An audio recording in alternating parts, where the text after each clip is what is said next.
Fala, gente, sejam bem-vindos então ao segundo vídeo, hein? Comigo, você e a Isa, tamo junto aqui.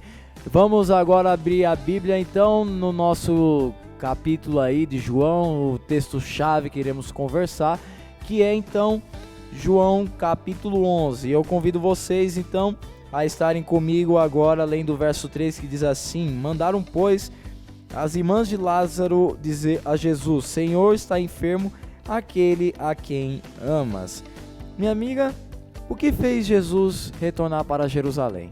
Obviamente foi a morte de Lázaro. Ele sentiu aquilo ali, o amigo dele, né, próximo, então ele voltou para Jerusalém.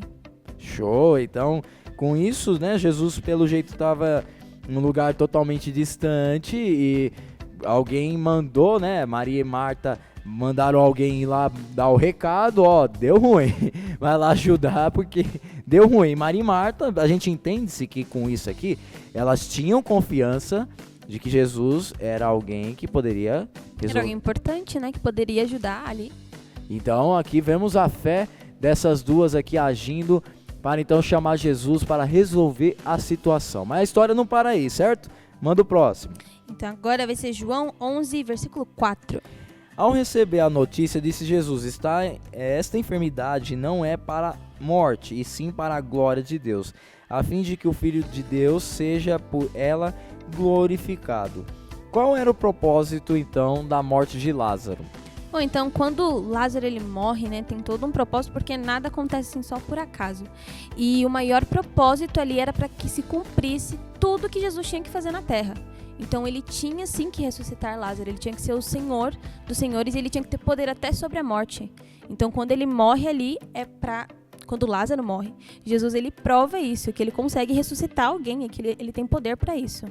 Isso, então com esse versículo bíblico nós entendemos que realmente foi intencional, né? Jesus demorou justamente para que a glória de Deus fosse manifestada ali perante aquelas pessoas que iriam ver aquele milagre sendo realizado. E minha amiga, o capítulo 11, ele é estruturado de algumas formas, e eu gostaria que você explicasse para nós, que a lição traz, quais são essas partes do capítulo número 11.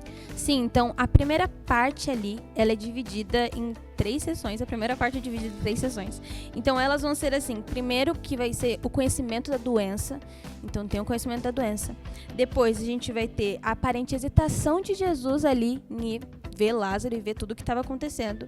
E depois, finalmente, ele vai lá e ele vai ver Lázaro e, enfim, descobre-se que Lázaro já morreu e toda essa situação. A segunda parte, ela está focada na ressurreição de Lázaro e o significado que a ressurreição dele tem, então, ali, para provar o poder de Jesus, né, como eu disse. E a parte final, ela vai descrever a reação dos judeus e de todos que estavam ali ao ver, né, quando Jesus ressuscita Lázaro e tal. Então, a terceira parte, ela mostra isso, essa reação, que ela é muito clara e ela é muito peculiar, não, mas é um negócio que espanta todo mundo ali. Isso mesmo, então, conforme nós já comentamos, essa semana nós vamos falar sobre essa história, então a gente vai estudar especialmente essas partes, certo? Que a gente, então, você acabou de responder. E o título de hoje, minha amiga, significa assim, se diz assim, né? Voltando ao crisol. Crisol, quando você puxa o significado de crisol, ele é um vaso que você derrete metais.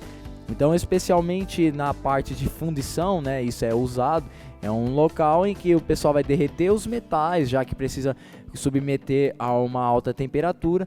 E com que objetivo eles fazem isso? Para construir outros metais, né, recipientes com aquele metal líquido. Então, ele vai ser transformado através da alta temperatura com isso tudo, esse processo, né, de transformação química aí da coisa toda. E Jesus estava querendo fazer exatamente isso, voltando ao crisol. Jesus queria com que as pessoas que estivessem ali fossem transformadas, e para fazer isso, precisava fazer alguma coisa chata, né? Um processo meio complicado. Que aí, no caso, a temperatura não é fácil, né? Você derreter um metal, e depende, inclusive, de qual metal você vai derreter, porque a prata tem uma temperatura de fusão diferente do outro, então isso envolve tabela química, física toda, e Jesus queria que todos que estivessem ali experimentassem essa transformação e por isso ele precisou meio que agir dessa forma aqui. Então iremos conversar durante a semana ainda, certo? Certo. Vamos fazer então uma oração, galera. Querido Deus e amado Pai, obrigado, Senhor, porque estamos aqui querendo voltar ao crisol, que o Senhor nos ajude a cada dia a ser transformados pelo Teu amor, seja por processo, que o Senhor esteja na frente desse processo para que dê tudo certo, essa transformação em nosso coração. É isso que eu te peço, em nome de Jesus, amém. Amém, é isso aí, galera. Amanhã nós vamos continuar estudando, então acompanhe a lição agora de segunda-feira.